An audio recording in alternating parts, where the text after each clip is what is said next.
arkadaşlar, ben süper oyuncu. Şimdi sizlere hız treni turumu tanıtacağım. Nerede? Bu.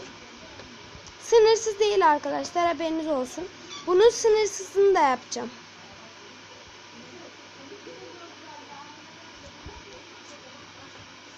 Arkadaşlar, doğdum.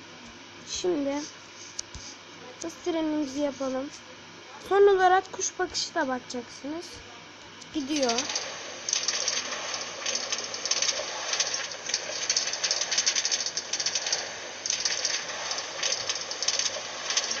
Şimdi düşüyor.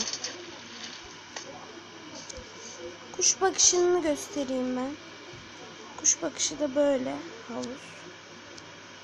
Havuz diyorum işte. Hız treni turu.